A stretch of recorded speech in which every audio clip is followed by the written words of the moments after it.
Blog Talk Radio, the world's largest online radio network. Welcome, everybody, to Fantasy Football Tonight. I'm your host, Todd the True Guru Farino, and, of course, I will be joined shortly, as always, by RC Rizza.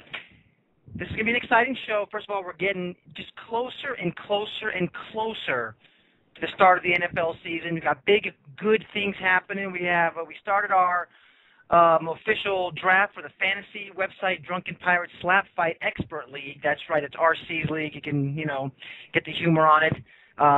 Awesome league, very competitive, lots of great guys in it. I think I got bumped out last year in the championship of this league. I've normally done pretty well in it. And my pick is coming up. I'm waiting for Fantasy Football Edge to draft, and then I get my first pick. It's an email draft, so people get time. We're going to discuss that a little bit. I also put an article up that we're going to discuss. But before we get to anything, we have a new sponsor for Fantasy Football Tonight. That's right, fantasyfeud.com. If you haven't heard about it, you know what, there's something in football that we haven't seen a lot of, and I'm pretty pumped about it. But there's daily fantasy sports has taken off, and in baseball, it's pretty decent. But football is a different thing. Every week is a new team. Every week, it's a daily fantasy sports site that allows users to play in new leagues each week of the season. The idea is simple: draft, play, and win today. No need to wait for the full season. No need to deal with injuries the following week. Bam, you go into it. You're there. You're the GM in your daily leagues, and you pretty much do the job you've always dreamed of. Right now, you can test it out for free. I mean, not this very second. Obviously, you got to wait for the season to start. But sign up for free today, and then what's going to end up happening is once season starts, you guys can face off against me, Todd the True Guru Farino, for free, and see if you can beat me. And we're going to offer some, they always offer about $2,500 a week for what they call the free roll, and of course, but there'll be other prizes if you beat me, and we're going to see how that rolls. So go ahead, go to fantasyfeud.com. It's like Family Feud. I like to play on words. Fantasyfeud.com. Sign up. Get ready for the season. We'll be talking more and more about this as the weeks to come. But if you can beat me, you're going to get a little extra, I'm pretty sure, but just bear in mind, I don't lose very often. Just ask Gray Kellogg, my good buddy. Ask RC. Ask Primetime. Okay? I'm trying to give you a few more names, but I don't want to insult anybody else because those guys can take it. Dave Garon can't. I'm just kidding. Dave Garon can take it too. Ask him as well. Roto experts. All right, guys. Let me see. Do we have RC in the chat room, and will he be upset with me? Oh, he just got in the chat room. RC, how are you doing? Hey, how's it going? It's going pretty good. Just pretty pumped about I always got to look at the title. You have the craziest title in fantasy sports, the fantasy website Drunken Pirate Slap Fight Expert League. Yeah. Which don't be confused. Hold on. Don't confuse that with the Drunken Fantasy Slap Fight Pirate Expert League. Totally different league. Is that an actual league? No, it isn't, but when I had to look up your league one time because I forgot the name, I put Drunken Pirate into it, and I actually got like 3 different leagues that use Drunken and Pirate in their title. Yeah. So you're not the only one. I know, but we were the first, and then those were just copycats. So, but yeah, we were definitely the first one. This league has actually been around for, I think it's been like 7 years now, 6, 7 years. Yeah, and I've only been able to dominate it for about the past 3 or 4 years. So. Right, and yeah, that's very gracious of you. We appreciate it. Well, you do just to let everybody know, really offhand, I did win the points championship last year, but I got bumped out in the semifinals. As you know, people have known me for 6 years now, RC. I brag when I win. I'm quiet as a dog in a summer day beneath a tree when I lose. No, you're not. Which is standard. You're not even quiet when you lose. Yeah, I'm fashion. I'm like, what are you doing, RC? Why can't you just bench a guy for me? All right, well, here's what we're going to discuss today. I just want to get it off tabs. We're going to discuss the first few picks because my pick is coming up in your league, and I love your draft because it's one of the true drafts that is really the way it kind of should be, but you really can't. The logistics don't allow it, but it's where you get like 10 hours to pick. So you get to actually, you don't have to compile, a whole entire preseasons of research in 1 minute and 30 seconds, or 30 seconds if you're in a really impatient league. You get 10 hours. Not that everybody takes 10 hours, not that I've ever taken that on purpose. Obviously, people work, people have wives, and, some might have boyfriends. I'm not going to complain. Nothing wrong with that, but, so kids and all that stuff, so it's great that you get 10 hours. So we'll get into that in a second. And, of course, I put up an article today on Fantasy Football Tonight. Did you know we have a Fantasy Football Tonight website, RC? Really? When did that start? You know what? The funny thing is it started last year, and it represents our show. That's awesome. What a great idea. Yeah, you know what I want you to do? I would actually check it out, see if you like it, and if you do, maybe you can post on it. Okay. All right. Got that out of the way. But I did a post today, my first preseason post, because I've just been gathering the research, putting up Fantasy Football Fetch, getting FantasyFeud.com ready, all these things I've been doing. I'll get you into that. I'll tell you more about that later. But what I did today is I put up what I would take if I had each and every pick in the draft. I mean, I have 7 or 8 drafts I'm doing this year. Odds are I'll get several different picks. Who I would take with that pick, assuming they were available. And by the way, in this draft, the fantasy website Drunken Pirates Slap Fight Expert League, or as I like to call it, the FWDPS EL League, you got pick 9, which I'm going to pull a Jack ASS on you because I have pick 8, which is the perfect pick in this random fantasy full FFToolbox.com draft selector did. I love pick 8, but why I call you a Jack ASS is because you did right after me. That means the entire draft, you're going to just bust my chops picking right after me. Is that on purpose, RC? No, it wasn't. As you know, that was, purely random, so there was no intervention whatsoever. But it is kind of fun. I think that happened last year, and then you would basically just go off on a tirade when I took your guy. And even when the guy was Ryan Williams, who tore his knee up a week later. So, but it's just funny to watch you just voice your disappointment with whatever I pick, no matter what it was. You know what was last year was great about last year? I'm going to tell a story. I don't know if we told it already, but last year you called me up in the middle of my, busy work day saying, Todd, you got to take your draft pick. You've been waiting way too long. Whatever. I mean, you weren't quite like that. I'm embellishing a little bit. And I'm like, oh, my God. It was late in the draft, too. It was like around 10 or something. And I'm like, maybe it wasn't quite that late, but it's like, all right, I need a running back, RC. Who's available? And we had just found out that day that Ryan Williams had gone down. Or you had just taken him before me, right? Is that what it was? Yeah, no, Ryan Williams was a smart pick last year, and, he could very well turn out to be a smart pick this year. But unfortunately, obviously, what happened was he was looking really good early in camp, and then he just tore up his knee. In our draft, of course, even though I think we did it I think it was mid-August, I had just picked him, and then 4 days later when he tore up his knee. So, but that's the way things go.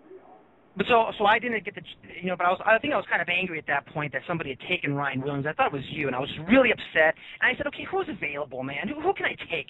And you list off a couple running backs. I wasn't in front of a computer at the time, and he goes, blah, blah, blah, blah, Fred Jackson. I'm like, really? Those are my choices right now? I said, just give me Fred Jackson. Led me all the way to the semifinal until he went down. And by the way, RC, for the record, so the people can know the truth, because it's called full disclosure, I did have Fred Jackson and Adrian Peterson as my 2 running backs going into the playoffs. So what did that mean for me? I did not have Fred Jackson and Adrian Peterson going into the playoffs. So I'm making excuses now. But that's football. And I made the mistake of not having that much depth behind them. I think I had Brandon Jacobs, and that was about it, and a bunch of scraps.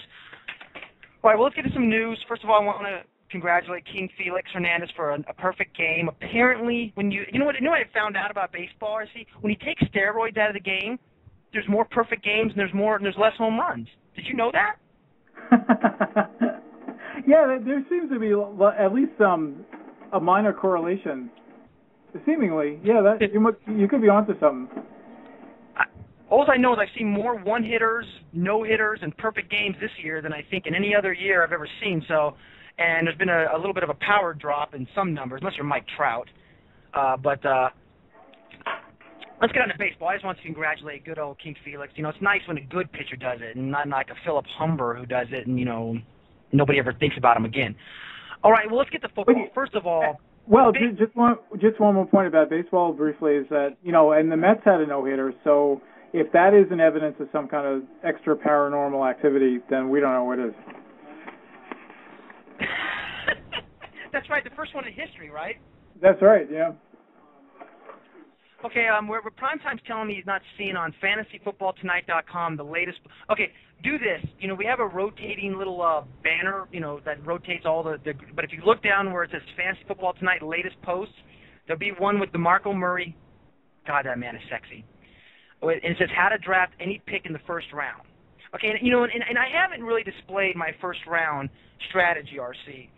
You know, because I've been waiting to hear some things. So let's get through the news, and I'll kind of explain it because I'll just tell you right now. Here's a spoiler alert: Maurice Jones-Drew doesn't make the first round for me. But call me crazy. But if somebody would have told you last year, Chris Johnson doesn't make the first round for me, you would have called him crazy, and then he'd been right. Not that I'm correlating those two together in any way, shape, or form. I'm just giving that example. Okay, let's go ahead and get to the news. The first one I want to talk about because it's home to my heart. Jason Witten has a tear in his spleen, RC. What is the news? What is the latest? This is obviously a top 3-4 tight end in the league. What's going to be the impact going long-term on Jason Witten? I don't know. That's an open question. It looks like, as you mentioned, you know, he has like a minor tear in his spleen. They're going to try to give him about 10, maybe 2 weeks off, and then they're going to decide if he needs surgery. And, of course, if he does, you know, then we're going to, you know, see him gone for maybe 2-3 games. So it's a pretty serious situation. Yeah, it's looking like it could be anywhere from just the preseason to about 3 games in the season. But whenever it's something like your spleen, I mean, if he would have ruptured his spleen, obviously it would have been, you know, the whole season and likely his career. Maybe, you know, depends how serious you take your spleen. You know, if it had been like, you know, what's the one you can pull out? If it had been his appendix, you can pull it out. But what's the other one? The pancreas? I think you can live without your pancreas. So your fantasy guys, if you're disappointed that he tore his spleen, you're calling him a pussy. Excuse me, my French, a wimp. Let me go rupture your spleen. See how you like it. You can also you can also do without your endoplasmic reticulator. You can pull that out. Was that from the old days when we used to eat like, you know, off the ground and dirt? Your ectoplasmic retiliator? Right. Yeah, it's totally extraneous. You can do that. Okay, we have a question from Yoga in the chat room, but I don't understand DMC. Tell me what DMC is. I got to read these questions fast. Let's get more, and we'll get to all the questions in a minute. They're piling up. By the way, I want to thank everybody out there who listens to the show, RC. I haven't even told you this because I wanted to save it for the air. Our record show for football, going back at least a year, because I haven't looked back in 6 years of records, was 6,000 listens, downloads, they like to call them in the podcast world. Not our last show, but the show before that shattered that record. We had 11,000 downloads. So really? Wow. That's awesome. Yeah, that's a credit to you. That's a credit to Primetime. That's a credit to all of our loyal listeners who we frankly love. But, I mean, you know, hopefully we're going to see them face-to-face because they might want us to back that up. But we do. And I want to just thank you guys all for sticking with us and putting up with some of the wacky things and, you know, and really just ill advice RC gives. All right, RC. Okay. I'm screwing. Whatever that was all about. I'm just on fire today. I told you earlier in the email, do not mess with me today. Today is just not a day. So I have my button on the bet finger. What's going on in the news? I want you to give me Adrian Peterson update before you give me a few more news bits. Adrian Peterson, he's looking good. He's looking like he wants to play for the first part of this, you know, the opening day. What is the realistic shot of that? And also, is it a little bit crazy? I mean, is he taking a chance? Well, you know, one thing we do know is that you need to cut down on the triple mocha espressos. So that's the first news item. As far as Adrian Peterson, I think I think you basically have to raise him up in your rankings at this point. He's still a little bit iffy, but he's looking obviously a lot better than he was a couple of weeks ago. You know, he has had I think sufficient given the nature of his injury rehab period. So I would draft him with a little more confidence. You don't have to reach for him because, you know, there are still some questions, but I think those that I think he's going, I've seen him go as low as like the third round, and, you know, that was a little bit crazy, but, you know, certainly I think, you know, the teams that pick him up there are going to probably go into the season with a pretty good advantage, getting a player of that caliber, you know, solo in the draft. Well, he does make it my first-round draft selection very, very late. There are some more. I mean, I am worried about him trying to overcompensate, coming back so quickly from the injury. Now, he's been known for this. I mean, I remember a couple of years back, he tore one of his tendons in his knee, just a slight tear, and he was back within 2 weeks. So he's got amazing resiliency, if I said that word right, or if it's even the correct word. And I think that he's going to be all right, but it is a concern that we have to be concerned about. What else is going on in the news, RC? One of those guys that are, have really heading into the season become a quizzical kind of character is, of course, Marshawn Lynch and what's going to happen with him. I mean, I've seen him drop, pretty low, even despite, what he was able to do last year. And, he obviously had, a pretty significant revival. But because of, the nonsense that surrounds him going into this year, he's been dropping lower. But, one thing he's come into camp and he actually looks like he's in great shape. He's actually evidently lost a little bit of weight. And, he's looking as quick as Marshawn Lynch can look. He's more of, really kind of like a borderline mauling power back. He's not really, someone known for his speed. But you can't take away what he did last year, and he's another guy that's probably underrated. And one thing to consider, I would never pick him. That's me personally, but certainly if you're on the Marshawn Lynch bandwagon, it's totally understandable, and you're probably right. And one thing to consider about his legal situation is that he plans to plead not guilty, and if that's the case, there probably is not going to be any repercussions surrounding his legal problems because I don't think the league probably can't do anything without a guilty plea. So, he's another guy that's probably a little bit underrated. Who is that again? I'm sorry? Marshawn Lynch. Oh, Marshawn Lynch. Okay, I want to make sure. He is a little underrated, but let me tell you something about I just want to make sure that's who you were talking about, and you weren't, I apologize because, I'm producing the show here and taking care of the chat room. Marshawn Lynch is a person that... I was talking about Robert Downey Jr. Robert Downey Jr. He's going way too low in fantasy. See, that's the thing about RDJ. I call him RDJ for short. Because my wife is absolutely infatuated with him, so I'm tired of hearing her say, Robert Downey Jr., look, he's so, it's like, shut. He can run the ball. He can't catch. No, I'm just kidding. Marshawn Lynch is a problem for me, RC. One thing I try to avoid when I draft a fantasy football team is I try to avoid, controversy in any way, shape, or form. And you're absolutely right. If he pleads not guilty, which looks like he's obviously going to do, then that's going to drag this thing out, and he's going to, it's going to weigh on him. And I'm telling you right now, when you plead not guilty and then you have to go to court and you actually are guilty, then you're talking about jail time. And we still haven't actually heard. Have we heard yet from the commissioner's office on if there's going to be a suspension, or is it because he's pleading not guilty, the commissioner's going to wait? It's really, when it comes right down to it, it's going to be at the league's discretion. But their policy has been, and it doesn't seem likely that they're going to veer away from what their policy is, which is that unless you basically have proof that he was guilty of whatever infraction it is, that is in question, then how can they levy some kind of suspension? So in this case, that seems to be what would happen. But you're right, though. You're taking a little bit of a chance. But I think even so, given the risk, he's probably a pretty good value this year. He's going to be an excellent value, but you just got to take a chance on, what his mindset's going to be. And he's always been kind of a bad boy. It's kind of one of the reasons why Buffalo got rid of him. So we'll see how it goes. He's one I would avoid, but he's one that has tremendous upside. Obviously, I was hoping when the Bills were getting rid of him that he would become a Dallas Cowboy, and they're not going to do that. All right. Did you want to talk about Ocho Cinco? Or is that not on your list? No, Ocho Cinco has not been relevant for 3 years. How about we talk about Mario Manningham, who basically... Do you really want to talk about Ocho Cinco? By the way, he changed... No! The freaking Space Cadet doesn't even want to go with his new, fictitious name, and then he changed it back this year to Chad Johnson. So, forget about him. Do you want to talk... Is there anything you'd like to bring up about Chad Johnson? No. Okay. No. That's what I thought. Matter of fact, we're going to add him. I want to add him right now to the band list. To the He can list. join Lee Evans. And Eddie Royal. Okay, awesome. No, Eddie Royal has not been banned yet. I cannot ban a guy that you are in love with. So we're going to keep Eddie Royal, but I swear to God, if he messes up one more time, I'm going to just executive order it.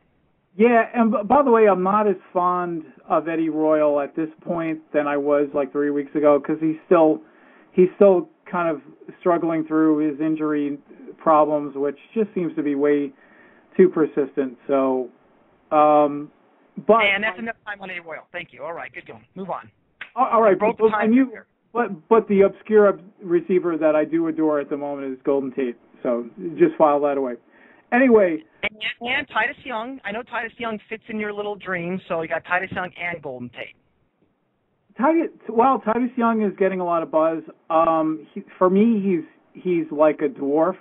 I think he's going to be very effective in that offense just by default because there's really no one else with his skill set. But he is a little bit small.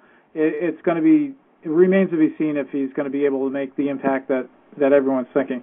Anyway, Mario Manningham kind of got basically deported away to the 49ers. And, that situation is not great. They don't have a great quarterback situation. They're a running team. They basically have really just remanufactured themselves in terms of a defense running team, and they got the quarterback for that, really, because he's not that effective. But despite all that, we know about Vernon Davis. Michael Crabtree is looking like a borderline bust. And really, behind Manningham, there's no one really that's challenging him. There's perennial disappointment, Ted Ginn, and that's probably being generous that he's a perennial disappointment because he's probably forgotten about for the last 2 years. And then they have the rookie A.J. Jenkins, who's coming along probably slower than the team wanted. So when you look at the 49ers situation, Manningham actually could be a significant player in that passing offense. He very well can. And the thing about that passing offense is that, in years it's shown to be a little weak outside of Vernon Davis. But I think, number one, Alex Smith coming in is going to have something to prove after all the, off-season turmoil of him not being the quarterback anymore. But with having Crabtree out there and with having Vernon Davis out there and with Frank Gore kind of reemerging as a pretty dominant running back, I like Mario Manningham to really stretch, defenses out and kind of give him that long bomb threat that they've really been missing. I wouldn't really even call Brandon Lloyd that, but he's probably the last guy who was really effective. Ted Ginn, yeah, but he's not really in my eyes, back in the day, a receiver. So I like Mario Manningham on this team. I like the move, and frankly, I just like the fact that he got out of New York because that was just a mess for him, and he was really not showcased as well as he can be this year in San Francisco. Definitely like that. So I'm with you on it. What else you got for me? Over on the Redskins, one player that probably, even though I like him a lot, is arguably overrated, given his situation and given his, limited resume and of what we know about him. He seems to get injured maybe a little too often, even though it's just his rookie season. Roy Halou, who once again is injured. This time he has his Achilles tendonitis is acting up. And it looks like he's going to miss the second preseason game. And as it was, Evan Royster, for whatever reason, the team is just infatuated with him. And really, there's been word out that they feel he can be, a legitimate running back in the league. And whether they're just playing him up or they know something we don't, that remains to be seen.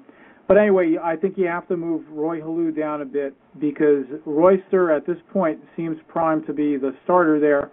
Tim Hightower, I believe, is going to be back fairly soon. So that running back situation is probably going to at least start out as a mess. I think ultimately what's going to happen, I think the popular opinion, is that Roy Halou, if he can stay in one piece, is going to emerge as the best running back option because he's the most talented without question. But, starting off into the season, if you like Roy Halou, I wouldn't reach for him because he's probably going to drop to you a round later than you probably think. Yeah, here's what I would do with any Mike Shanahan run. He still is the coach, right, in Washington? They haven't fired him yet? Dan Snyder hasn't fired him? Unfortunately, yes. Yeah. He's still the coach. Okay. So what that means is he pretty much is going to wake up, and I know what happens. Every Sunday morning he wakes up and he goes, Hightower, Royster. That's who he's going to start. So I think it's a mess. I also think they're going to try to showcase their new quarterback in their offense. So I would stay away from that. Just let somebody else deal with that, RC. Well, one thing I didn't realize is that Mike Shanahan does a pretty good Scooby-Doo impression. I had no idea. All right, well, let's get on this. I agree with you, man. He's probably is Scooby-Doo. I mean, I used to love him. He used to be one of the greatest coaches out there as an active coach, but I think he's just he's let his ego get in the way, after winning such a Super Bowl, and I think he's just more about, me, and not really the kind of team coach that some guys are, if that makes any sense. So I'm just not the biggest Mike Shanahan fan anymore. That and because he's a Redskin coach. Right. One other pretty fluid and a little bit ambiguous situation is the Rams wide receiver really landscape, where you basically they drafted rookie Brian Quick, and he started off slow, but he's looking better. And the future for someone like him is looking fairly bright. We don't know how he's going to actually assimilate into the NFL, but just judging from his physical stature, where, he's got really good size. I think he's about 6'4", runs about a 4.5, and, definitely will fight for the ball, has pretty good hands. So Brian Quick is looking like he could emerge actually as the leading receiver, and they sorely have needed someone like that for a long time. But then after that, you have really those guys like Brandon Gibson and Denario Alexander, who have shown flashes and are fairly talented, but just simply can't stay healthy. There was another. Remember Donnie Avery? And I don't know what it is with Rams receivers. Remember Donnie Avery, where there would be like 2 games where he looked awesome, and then in like the first 30 seconds of like the third game he would just get hurt, and you wouldn't see him again for about 6 games. But Brandon Gibson and Denario Alexander kind of fit that bill.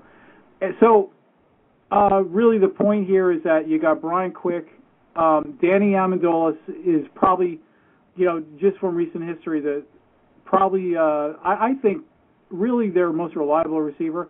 But the wild card in this situation is Steve Smith coming over from the Giants. And it looks like he's having a really good camp. Looks like he's recuperated from whatever was ailing him, the last couple of years. And he's a guy that could emerge as a surprise player this year. He absolutely could. I think the entire Rams team is going to emerge as a surprise this year. I mean, they had just a buttload of draft picks. Sam Bradford's going to be back healthy. They have Brian Quick. They added Steve Smith. Not sure what kind of impact he's going to have, but clearly he's not going to be a starter. But I've always liked Danny Amendola. I do believe that Brian Quick, who isn't, he's a very, he's a prototypical big receiver. Just absolutely, I mean, I think it was their second-round draft pick, if I'm not mistaken. I think they had like 8 second-round draft picks. I think it was the first pick of the second round. 6'3", 220 pounds, built like a rock. This is a guy who could take over and actually dethrone, Gibson, in due time. So I actually like that. He's a deep pick, RC. I'd appreciate it if you at least let me get a few drafts out before you start giving away all of our deep sleepers. Can we chill? Okay. I'm just kidding. We give it all out. Yeah, and also I don't know what you've heard about the Ryan Matthews situation. Obviously that's a big blow to anyone who's drafted early, and he was going as high as like 4 or 5 in the drafts, and it could turn out where that's justified. But for now, of course, he's got the fractured collarbone, and at least Peter King anticipates that he's going to miss at least a week or 2 of the regular season. So. Obviously you need to, if you like Ryan Matthews, don't draft him at number 5. Wait probably, I would say, maybe a round later than that, really. So he drops into the second round without question. Okay. No problem. Okay. No problem. All right, let's go ahead and let's get. And he does, and I agree with you. By the way, I mean he's when you have even if it's just it's a fractured collarbone or clavicle, I wouldn't it's just that's gonna take some time to heal. And most guys who have that happen, even when it's not a light fracture, like quarterbacks who it happens to, normally are out for upwards of 6 weeks, and even as close as long as 8 weeks for healing time. So. Again, Ryan Matthews is kind of on shaky ground anyways, even though he had a great second half last year. He's just, one of those guys you're not 100% sure what you're going to get out of him. So I would have avoided him in the first round anyhow. This just, added to that. All right. Just two more quick things. I know you don't want to talk about the news all night, but Peyton Manning, basically, there's some quotes from him directly where he's admitting that he's not at full health, at full strength, anything near what he was, at his plateau a couple of years ago. So that's one guy to be a little bit wary of, and I think you also need to be a little bit wary of, the entire Denver, passing game. Not that, I mean, there's still talented receivers like we talked about a couple of weeks ago, Decker and Demaryius Thomas, but certainly without a Peyton Manning that, people might be kind of expecting, he's admitting that, he's not really where he was a couple of years ago. He's had, 4 neck surgeries, and he's 36 years old, so you have to temper your expectations a little bit. And then one last thing, the Pittsburgh running game, of course, Mendenhall's going to be out well into the beginning of the season. Isaac Redman was going to be the guy that was supposed to, carry the torch. He most recently looks like he came away with an injured groin, so he's a guy that I don't understand. Maybe just there was really no one else behind him. They got rid of Mewelde Moore, so I guess by default Redmond kind of ascended to the top of the depth chart. He's a big bruising back, but he's not going to run away from anybody. They drafted Chris Rainey. He becomes a little bit of a sleeper. I like actually Jonathan Dyer, who you haven't heard anything about really, but he's actually got the size of Redmond with a really underrated speed, I think. So Dwyer, I think, will, even after Mendenhall comes back, I think he'll be the handcuff to get for Mendenhall, and he could actually start a few games early on. And then also consider the fact that I think this is Mendenhall's contract year, so if you're in a dynasty league, I think Dwyer's looking a little bit better because of that as well. Okay. Yeah, no, we discussed them pretty heavily last week, too, and I agree with you that, as a matter of fact, that was a question we had in the chat room that I don't think we have time to really fully get to, but he was asking, where would you rank guys like, Dwyer in a dynasty league, and definitely up there, especially for the Pittsburgh Steelers, who are a team that loves the run. All right. Let's go ahead and get to. We have one announcement to make really quickly. We do have our fantasy or our Blog Talk Radio Listener League number 3 draft tomorrow. So all you guys out there in podcast land, you better be ready for it, and just get ready to get out drafted by prime time, of course. Okay. All right. Let's get on to the meat of the show, RC. Drafting. Okay. We do have a couple questions that kind of surround this draft. So the first thing I want to talk about, of course, is what's going on so far in the Drunken Pirate Slap Fight Expert League, because my pick is 2 picks away, so I'm going to kind of divulge what I'm going to take, assuming that player doesn't get taken. But we do have a question in the chat room, first and foremost, about basically, would you avoid? What was the question here? Would you? He goes, I have the last pick in a snake draft. Would you stay away from Ryan Matthews and DeMarco Murray with the first 2 picks? Now, my first thing here is, if DeMarco Murray is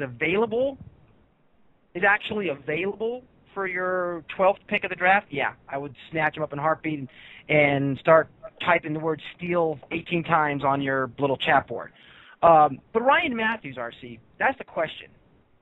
Would you, if he was sitting out there with the 13th pick, or the 12th pick, really doesn't make a difference. Otherwise, the wheel pick. Would you take Ryan Matthews at that point if he was sitting out there?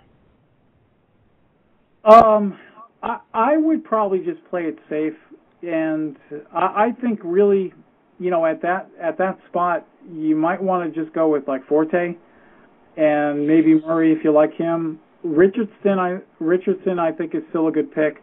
You know, he just had a knee scope. You know, so he might actually make it back for game one, but you know, he should actually have a pretty good year. But you might want to just play safe and take Forte and Murray if you want to go running backs. Certainly at that position, you can make an argument for Peterson at this point. Cam Newton, if you want to go quarterback. Fitzgerald should be there if you want to go receiver.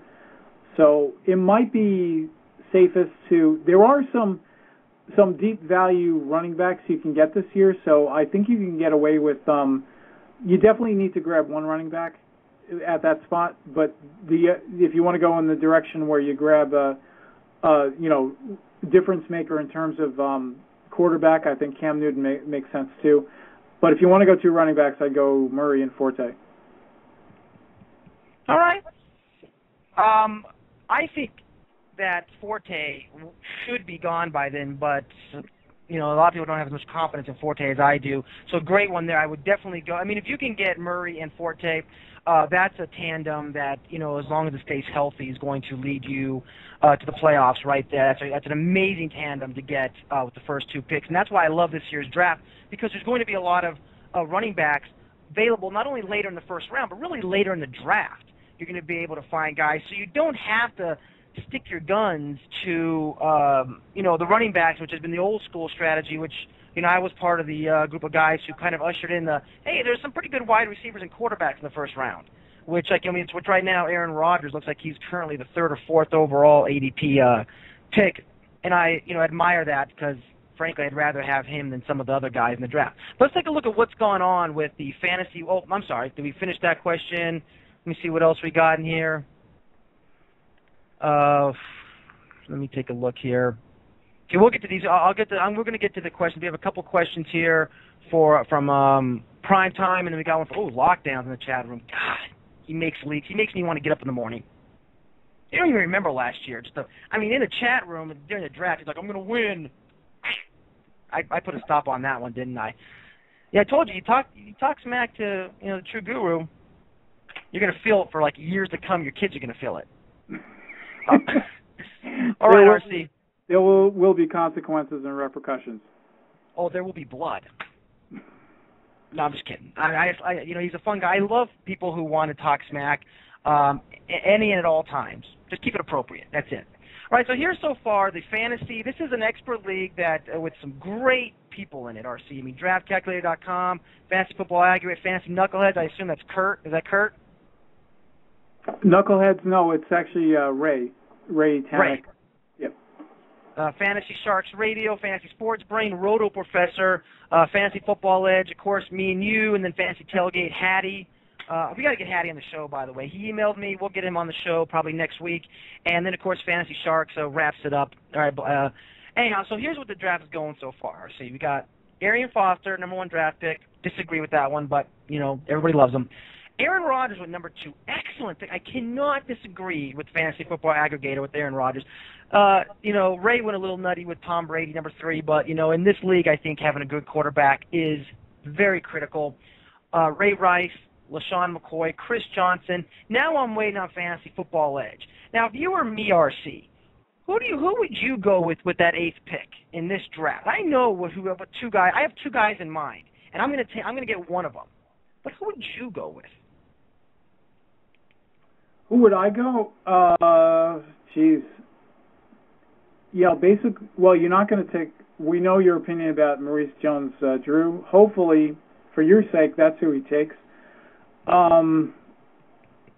Calvin Johnson, without question. So I'm guessing he's going to take Calvin Johnson though, and then you're going to be. What? Oh, I'm sorry. Go ahead. I thought you were done. Yeah, no, I'm guessing he's going to take Calvin Johnson. But if he doesn't, then I think that's without question you're going to be your pick. Well, according to my article I posted today on that site that you're just getting familiar with, FantasyFootballTonight.com or FFTonight.com, I believe they both work. I would take Calvin Johnson because I think he's about a 5th-round draft pick in this year's draft. But I also like Drew Brees at 7 and DeMarco Murray at 8. So I got all three of those guys lined up. I can take any one of them. So out of those three, if they're all available, it's going to be actually a tight decision between Drew Brees and Calvin Johnson. Here's why. This league, one thing I've learned about playing in this league is that, it's really a good league because of the depth of the league and because of the kind of competitors you have to have a strong quarterback. And so getting a Drew Brees on my team, who I think has something to prove, has a little bit of a chip on his shoulder from everything that's happened, and he's going to be leading that offense pretty much. So I like Drew Brees this year to have an incredible year. He also has a big fat contract now. So it's going to be a tough decision, but I think he's going to take one of those three guys. And I agree with you. It's probably going to be Megatron. So I'll be snatching up Drew Brees. I'm not going to get a wild trigger finger and take DeMarco Murray as a Cowboy fan because even though he would be a great pick there too, I'm going to hope that he comes back around to me. So I would go with the Drew Brees in that. But give your quick synopsis on so far how this draft has gone, and then we'll go into some questions and into the article I wrote and see how you can rip that apart. But so far, has this gone pretty much how you predicted it in the first 6 picks? I think Tom Brady went a little bit high, like you were saying. But yeah, I can't argue with that because, obviously when you're picking number 2, or was that number 3? Either way, it's number 2. Yeah, so that's a little bit high for Brady. But if you're really trying to get a quarterback and your preference there is going to be really your choice is going to be Brees or Brady, and Brady's the guy you want and you feel good about that. If you pass on him there, then you have to wait all the way till spot 22, and you're not going to get obviously anywhere near a Tom Brady. One thing about drafting quarterbacks early, though, it looks like there's 4 guys that are probably worth drafting early. And then after that, it drops. And then Matthew Stafford kind of is, I think, in a position all himself where he's the lone guy that's going in the second round. And he's a little bit iffy because of his injury history. And, I don't really think they have. I think Stafford with like a stronger receiver core would be really scary. But I still have some questions about the receivers. But anyway, the first 4 guys that are very safe are Rodgers, Brees, Brady, and Newton. They're typically going in the first round. Then you've got Stafford going in the second. Then after that, I think you reach the tier where the guys are a little bit overrated, and that's Vic, Eli Manning, Romo, and Peyton Manning, who are all going in around the 4th or 5th round area. Personally, I would stay away from all 4 of those guys. And then after that, I think there's 3 guys that are going that are worth waiting for if you miss one of the top 5, and that's Matt Ryan, Robert Griffin, and Phillip Rivers. To me, it looked, and those are all going at around like the end of the 5th round, or into the 6th and actually 7th. So if you miss out on a top quarterback, I don't know. What do you think about that? Rivers, Ryan, and Griffin. Griffin, obviously a rookie, so he's a little bit of a question. We know what he did in college, and we know his tremendous physical skills, and it might take him a little while to learn the game, but he certainly looks like somewhat of a sure thing. Certainly by midseason he should hit his stride. And either way, he's a little bit safer than the typical quarterback because of his running ability, so that's something to keep in mind. But Rivers and Ryan, to me, seem relatively undervalued in the late 5th round. Listen, I had this conversation with another feller, I like to call him, who was telling me, he's a big Detroit Lions fan. He goes, I'm going to take Matthew Stafford in the first round.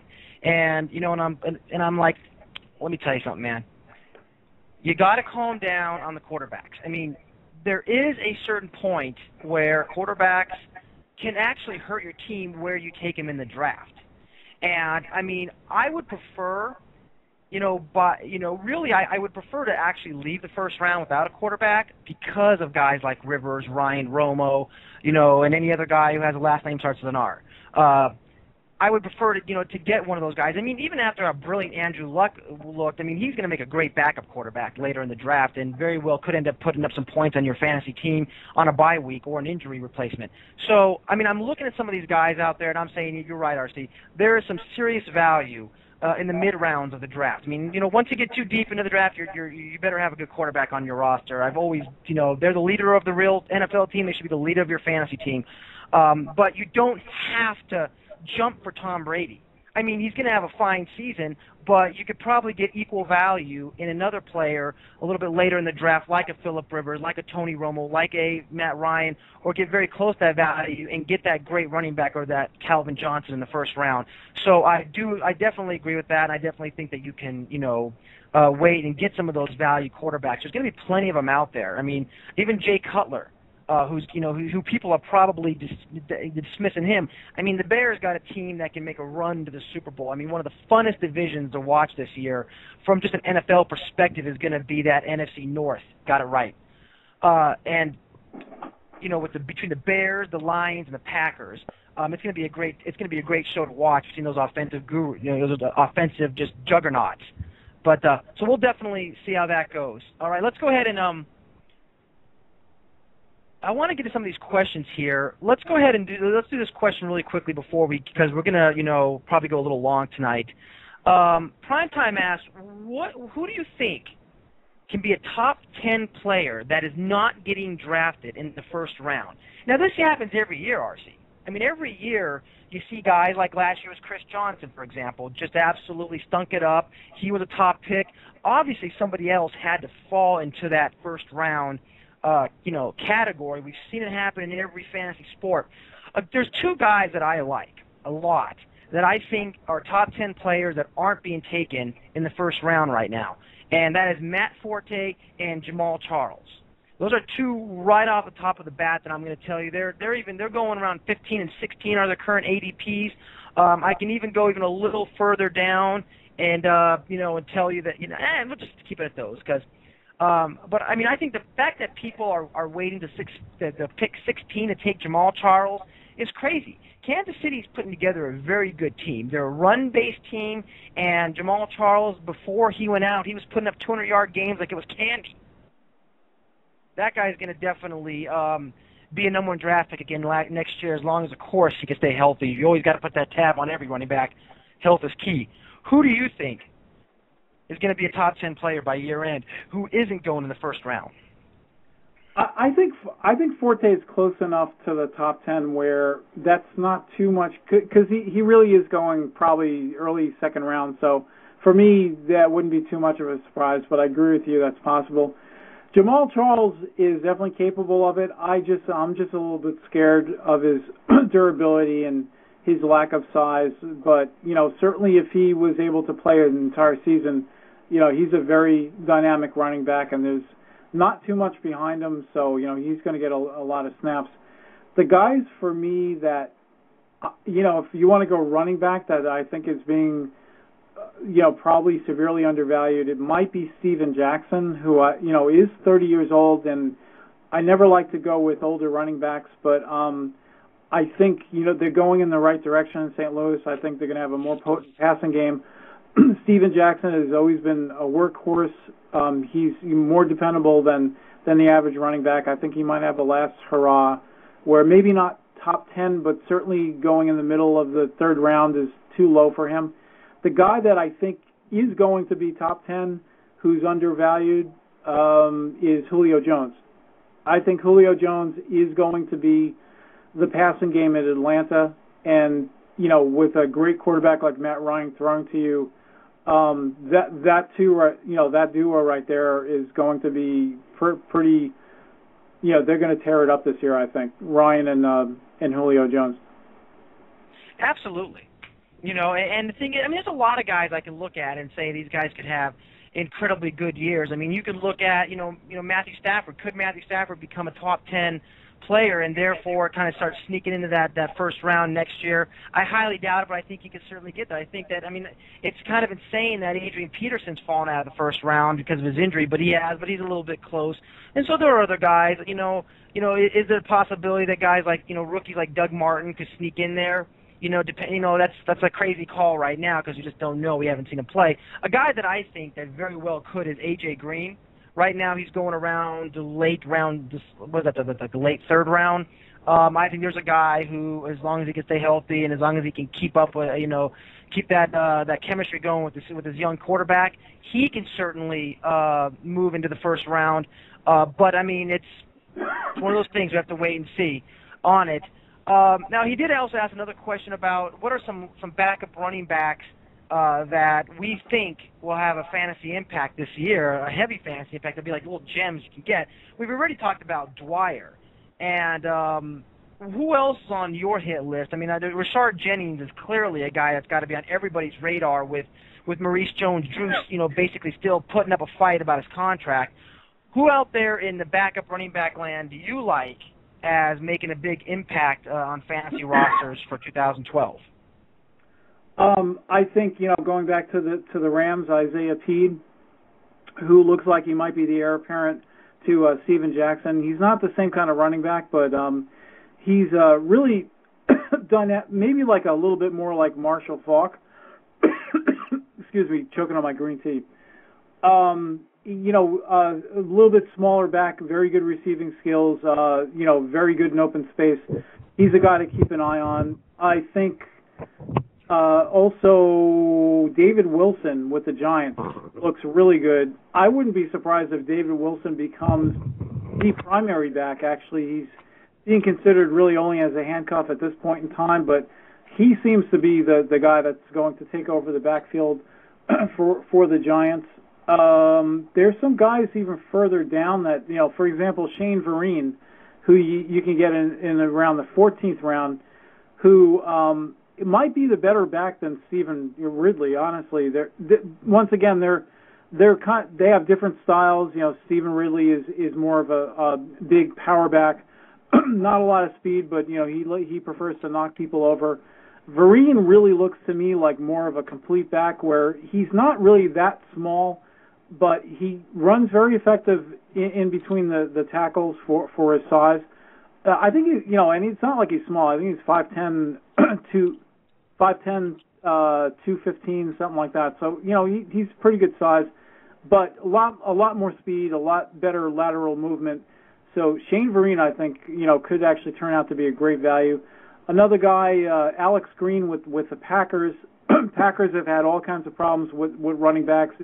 James Starks, as he demonstrated last year, is really not the answer. He looks terrible already. Alex Green, despite the fact that they signed Cedric Benson, I think you can just forget about him. The dark horse there, I think, is Alex Green. No, definitely. Matter of fact, I have to deal with Packer fans on a daily basis. It's kind of a bad thing that everybody has to deal with, I think, in this world is, cocky Packer fans. We liked them much better when it was a battle of the Bays and who would finish worse in that division, Tampa Bay or Green Bay. But, no, I think Alex Green is a great guy that you better pick up. I mean, whether or not he might even be the starter by the start of the season, so he may not even be a backup. But right now he's technically a backup. What Cedric Benson will be able to bring to that team, I'm not sure. I mean, if he could stay out of trouble and stay healthy, certainly Cedric Benson could do some damage there. And clearly you could tell the Packers aren't happy with what they got in their backfield because they signed Cedric Benson. So we'll see how that goes. And, there's going to be there's definitely a few more guys out there that can make an impact. I mean, certainly C.J. Spiller, they're going to probably have a shared backfield, and there's a tremendous amount of respect for Fred Jackson down there. But after what C.J. Spiller showed when he started coming in for Fred Jackson last year after the injury, he showed that, he's ready for the job as far as I'm concerned. So whether or not he'll have an impact is going to be a great question. Then there's Mark Ingram, who's really fallen way down the totem pole on the draft boards. I think he's going probably around, I don't know, like 50 or something. He's way down there. This is a guy who last year was being taken, consistently in the second and third rounds. So to think that the Saints are going to just walk away from him just because of Darren Sproles, who can be injured at any moment, and certainly Pierre Thomas, who's a fine running back, but he's not Mark Ingram. Watch out for Mark Ingram. There's a guy. And then finally, Ben Tate. I mean, Ben Tate is going to get a great amount of carries, no matter what. He's going to look to get 10 to 12 carries a game, and he's going to do the best with it. And if Arian Foster has any letdowns or certainly any injuries, Ben Tate's going to be gold. But Ben Tate's a guy you can actually start in your flex position and get, respectable points out every week. So those are some guys. All right, we only got about 6 minutes left in the show, RC. So what I wanted to cover was By the way, just to wrap this up, there's a couple other names that you might want to consider if you're in deeper leagues. These are a little bit in lottery ticket territory, but Robert Turbin with the Seattle Seahawks, he's behind Lynch. That's the only reason why he might not have a prominent role because Lynch, is so durable. But Turbin is a very good running back, actually very similar to Lynch. Lamar Miller in Miami is a very talented running back, probably the best running back they have in their roster, but he's got Reggie Bush and Daniel Thomas ahead of him. And Montario Hardesty is going to probably open up for the a starter for the Browns, and that could turn into a timeshare, so he's looking a little bit better. And then with the Jets, it's very unclear what's going on with their running back situation. Sean Green is looking like Sean Green, which is not good. And basically he's just very pedestrian, and he's really 3 yards in a cloud of dust and not much more. The guys behind him, Joe McKnight. Joe McKnight's actually picked it up a bit this preseason. He doesn't look great, but he's probably the speediest back that they have. And then Bio Powell was the favorite early on. He looks to me too much like.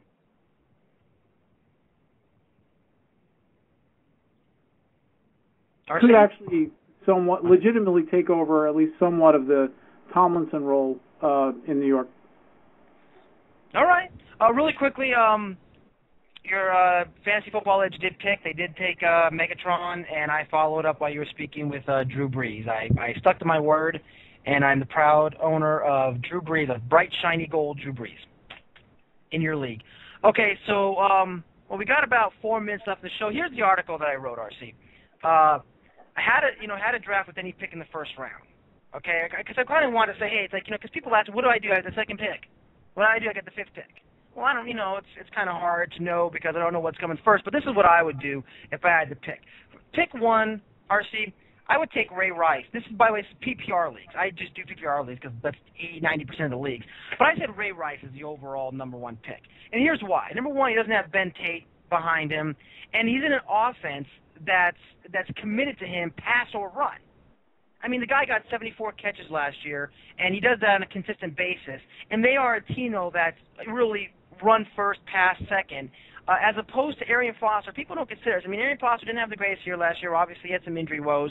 But part of his problem is that it's a really confused offense because they don't know what they want to be. And it's also an aging offense. I don't know, Matt Schaub and Andre Johnson, are we going to be a big, tandem here? Or are we going to go with Arian Foster? And then they got to mix Ben Tate into the mix because, they have 2 great running backs. So with all that being said, I'm not sitting here saying that. I mean, Arian Foster is clearly a number 1 draft pick. But I think you're better off going with Ray Rice, number 1. Do you disagree or agree? I'm sorry, Ray Rice. It's my pick, and I was just contemplating what I should take. But Ray Rice over who? Just Ray Rice, number 1 overall. I can't argue with that. I think like most years, the top 3 guys are somewhat interchangeable. So you can argue for. Actually, McCoy might be. I would just give him a slight edge as my preference if I had the overall number 1 pick. But no, I can't argue with that at all. Ray Rice is an excellent number 1 pick. Matter of fact, just to let you know, LeSean McCoy was number 2. But who are you contemplating on right now? Well, my choices are Jones-Drew, who I'm not touching. Obviously, great player, but there's too much nonsense going on with him, and being away from camp so long, never really helps. Darren McFadden, which I do not trust. Obviously great player when he's on the field, but you just never know when he's not going to be on the field for you. And Jimmy Graham, I think that's too high for a tight end. Cam Newton, I'm definitely considering Cam Newton, but I think the smart choice right here might be Forte. I really can't disagree with you. I think that, what about Peterson? Are you not confident in Adrian Peterson? I think you can get lucky, and there's some people that are still going to shy away from Peterson, and, it could be, I might be able to get lucky and pick him up on the next, if you go by average draft position, Forte would be the right pick here, and Peterson actually might be there for my next pick, so I'm going to hold off on that. All right, so he's going with Forte, who in my draft list, it does make the first round at pick 12. Excellent one. I think we've lost the live chat people, but we'll continue on. I think it's a fine pick. And you're right, you're going to be around there for another pick. So let's hope that the rest of the guys stick around. I really would have liked to have gotten, a good pick, a good running back out of the first round. I mean, there's a lot available. Obviously, I hope that some of those guys come around for my next pick, and that's just the hope that I had to put into there. All right, let's go ahead and we're going to continue with this this little draft, article that I did and see what you think. So Sean McCoy was number 2. Again, catches a lot of passes. He scores at will, too. I mean, he really does put up touchdowns. I mean, I don't think he's going to put up the same amount they put up last year, but he puts up plenty. Then I had Arian Foster, number 3. So you're right, those 3 are interchangeable. But number 4, I went with Aaron Rodgers, which is exactly where he belongs. I mean, and that's actually where he is in the ADP, as a matter of fact. So ADP agrees with me. Do you disagree with me on Aaron Rodgers, or would you throw some other guys in front of him? You're saying number 4? Yeah, number 4. No, I can't see how you can argue with that. I mean, there's probably not a safer player than Aaron Rodgers. They've got continuity. There's no reason to believe things are going to be much different. I think with Alex Greenback, like we talked about him before, Cedric Benson in the fold, I think their running back situation is stronger than it was last year, just marginally, but it is. I think with the emergence of Randall Cobb, that gives them another weapon. I think Finley's been a little bit slow in camp, but he's obviously in better shape than he was last year. He's just got so many weapons. He's the undisputed best quarterback in the league. How can you argue with that? All right. And then, of course, you can't. I put it up there. Then number 5, I'm just saying. I forgot the most salient point, and it was the fact that you brought it up and basically vindicated the point by simply articulating it. So, of course, it's got to be true. I'm going to look up I got to look up what articulated means before I comment on that comment. No, I'm just kidding. Okay, so number 5, of course, is Calvin Johnson, the beast. If you add Calvin Johnson to your team at number 5, I don't know how people are going to say, "Oh my God, it's a crazy draft pick. You took him over Chris Johnson. You took him over, a slew of other players that maybe you thought." I mean, Calvin Johnson showed last year that basically whatever Matthew Stafford throws to him, he's going to pull it down, and he is a guy that's going to get you. I think I wrote the comments I wrote on Calvin Johnson. He's the best wide receiver in football. Securing him is like securing 1.5 TDs per game, and that's being conservative. I mean, this is a guy who's going to throw up probably 2 or 3 games this year with 3 touchdowns, and probably add on another 3 or 4 games, maybe more, with 2 touchdowns or more. He's going to put up plenty of touchdowns for you. I don't see him slow him down. I see him only getting better. I see Detroit only getting better, and especially if Titus Young can emerge and kind of make defenses respect the other side of the field a little bit. And if they can keep any of their running backs healthy, whether it be Kevin Smith or if Javad Best actually comes back from all of his head woes, that this is going to be a team that's going to light it up. Calvin Johnson, number 5. Disagree or agree? Once again, I mean, how can I Calvin Johnson is just a silly beast. I mean, there's really no other way to describe him.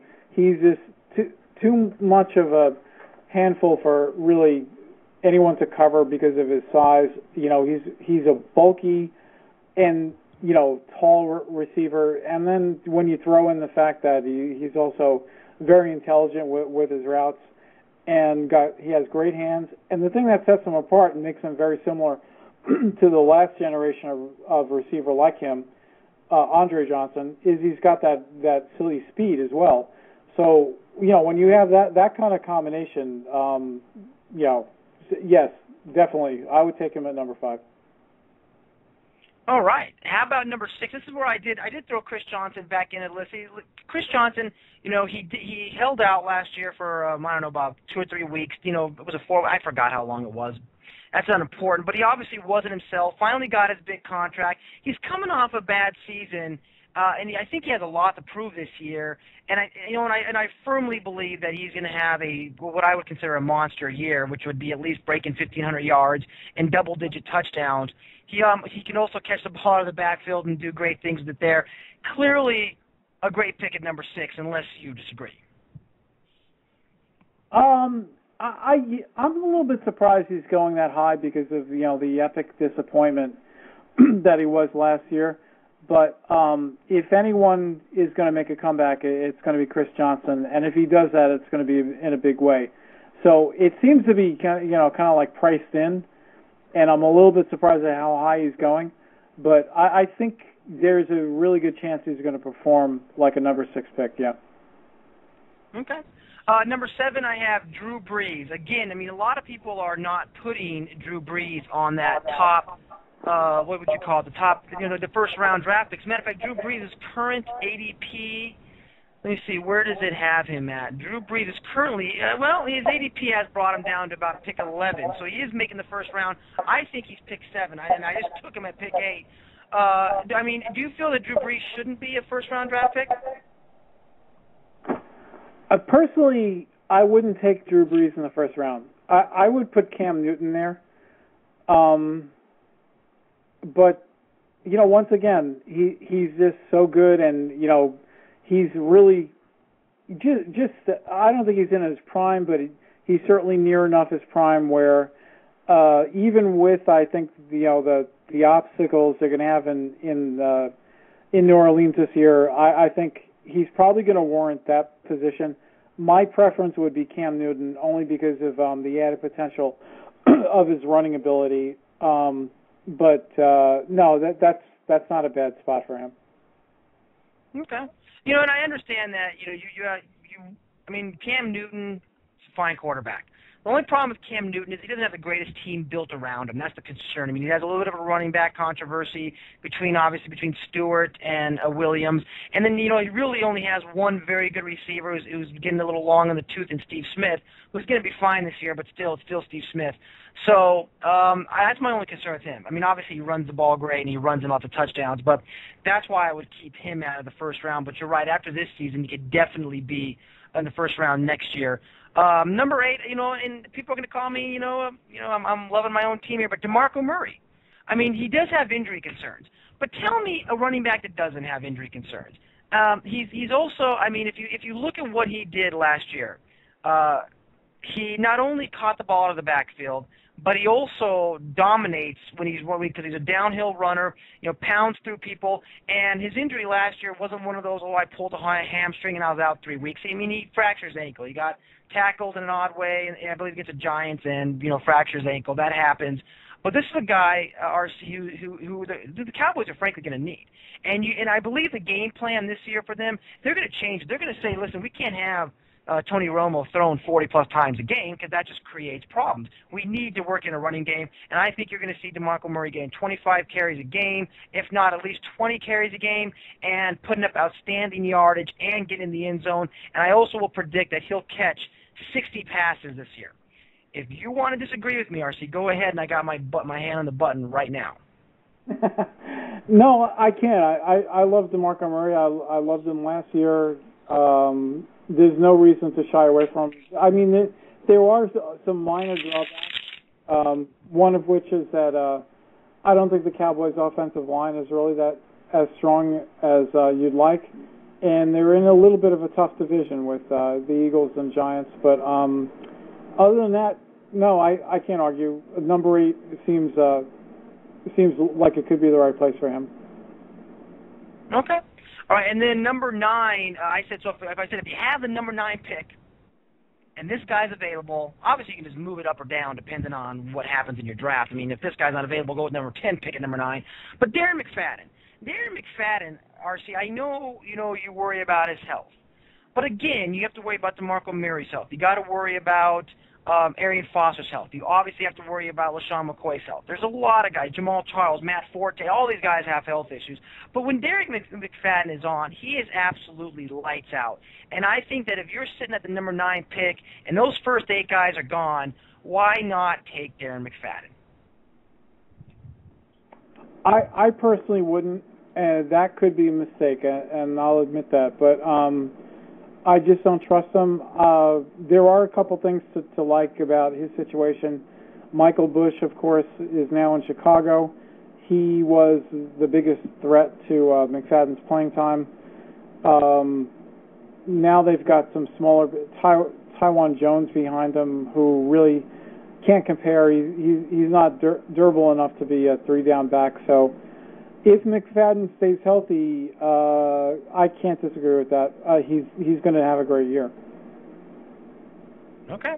Again, if he stays healthy, you're looking at a guy who could put up, 1,700 yards, and he's going to score a lot of touchdowns because he gets a lot of those breakaway scores. And he's also going to be, from a fantasy standpoint, he's one of those guys who can win weeks for you, but he's not going to really lose too many weeks for you because he can have the big games, and that's what you need. You need those guys who can put up the 3 touchdowns and 160 yards, and he's more than capable of doing that, just absolutely dominate and win games for you. Number 10, Adrian Peterson. I'm watching this guy like a hawk. I'm seeing him in practice. I'm seeing his determination. I've seen him come back from injury a lot earlier than expected, like I mentioned earlier in the show. Here's a guy, RC, that I'm all about, and and he was pretty much the overall number 2 or 3 draft pick last year. And I understand why he has slipped, but he's still Adrian Peterson. Do you believe Adrian Peterson should fall out of the first round, even though, as everything looks, he's going to be there game 1? No, that's another situation where he's got Toby Gerhardt behind him, but he's not comparable to Adrian Peterson, so it's not like there's a threat there. Even a healthy Adrian Peterson, it's not like you're going to get into a platoon situation. So he's one of those few backs in the NFL where you're pretty much assured that he's going to get most of the team's carries. The only big question, of course, is his health, and that's looking a lot brighter at this point. So,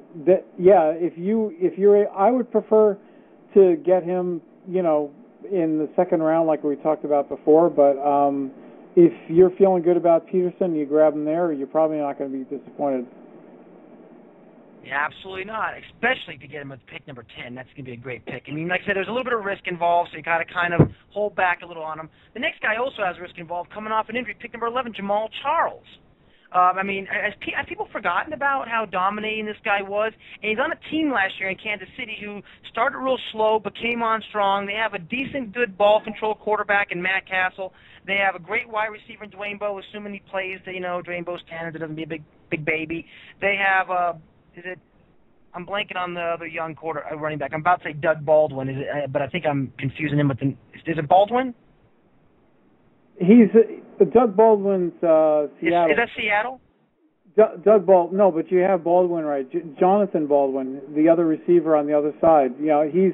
He's actually someone to keep an eye on. You can get him really late in drafts, and good point. Doug Baldwin on the other side of Dwayne Bowe, and that gives them a legitimate possible quality pair of receivers. Yeah, so that will open the field up for Jamal Charles. But he might start a little slow, but right now he's looking great. So just staying healthy is his only concern. But he blew a tendon. It happens. It doesn't tend to happen twice in someone's career. So you got to hope he got the worst behind him, and he's still the same running back. Pick 12. I have 2 pick 12s, but that's just because just in case the real pick 12 isn't there. I gave somebody a 13th pick, Matt Forte. Why doesn't this guy have an ADP in the first round? You just took him with pick 9. I would take him without a doubt with pick 12.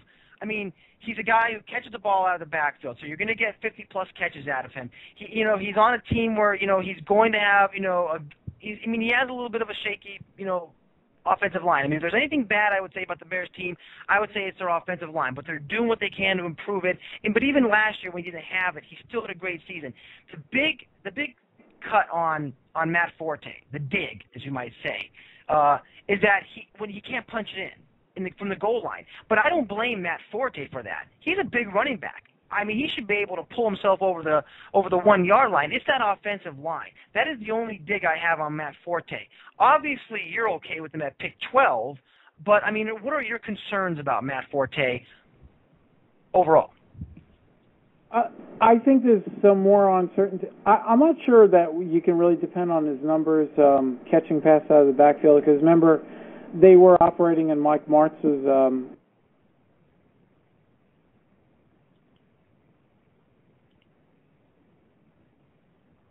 RC? Can you hear me? Okay, I can hear you now. You're back. Yeah, he's obviously a very competent receiver, but I think some of his receptions above normal were really a function of Mike Martz's offense.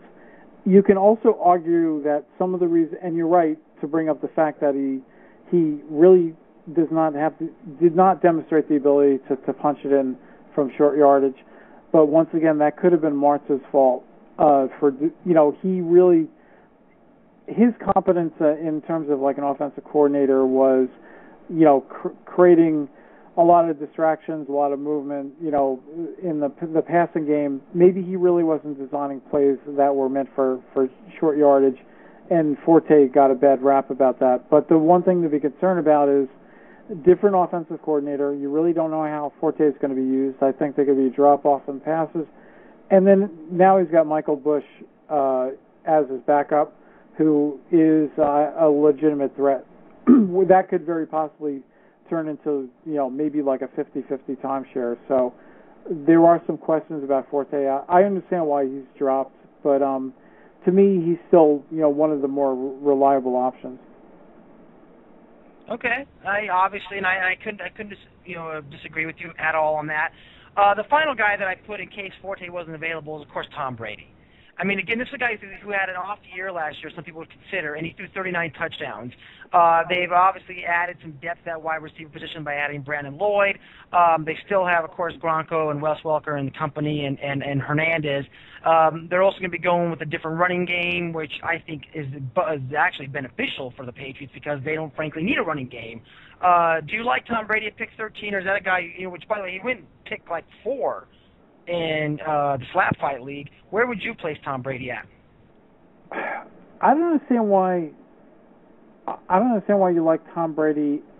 Well, you did kind of explain it a little bit before. All right, there's obviously Tom Brady is in a terrific situation. He's one of the best quarterbacks in the league and one of the most prolific offenses.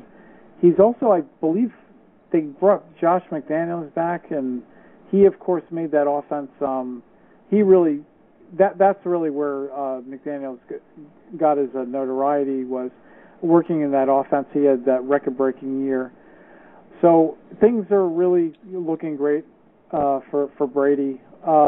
They bolstered their receivers with Brandon Lloyd, Aaron Hernandez, if he can make it through the entire season, makes them even more potent. And I understand your point about Cam Newton, where all he's really got is an aging Steve Smith. I think Greg Olsen is underutilized, and Brandon LaFell isn't going to scare anybody. But what's amazing to me was really what he was able to accomplish with those limitations. And I really love a quarterback that can create on his own and get all those rushing yards. So I would prefer Cam Newton over Tom Brady, but I can understand your point putting him there. Okay. Are we talking about a wager, Randolph? How much you want to bet? Oh, I'm writing it down. The usual amount?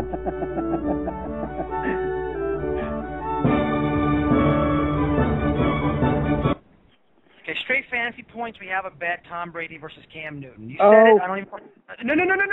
No. It's done. It's done. No, I was just going to say, oh, fiddlesticks. I've just been baited into a bet that I'm going to frickin' lose. Well, you're going to get baited into several, so don't worry about it. I mean, it's one of many. We'll see how that works. I just like that, and I want to, these are the things. I'm going to write these down, and then what we're going to do at the end of the year is our, because we always want to do an end of the year show, with some kind of like talk back from the rest of the year. But there's so much to cover that it's really hard to put that down into 60 or even 90 minutes.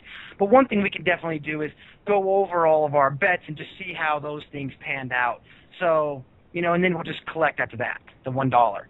All right, RC, well, that's all I got. We went a little bit over today, about 19 minutes, but it was a great show. Anything else you got? No, you pretty much wore me out. Thank you. That's what I like to do. All right, thank you, RC. Remember to visit him if you want all your fantasy, awesome information, junkyardjake.com. Don't forget to sign up at fantasyfeud.com to play against me, the true Guru Farino. And, of course, as RC will do today, visit fantasyfootballtonight.com for our draft strategy articles and everything else coming the rest of this season. RC, it's been great, and I will catch you next week. All right, man. Blog Talk Radio, where millions of hosts and listeners gather.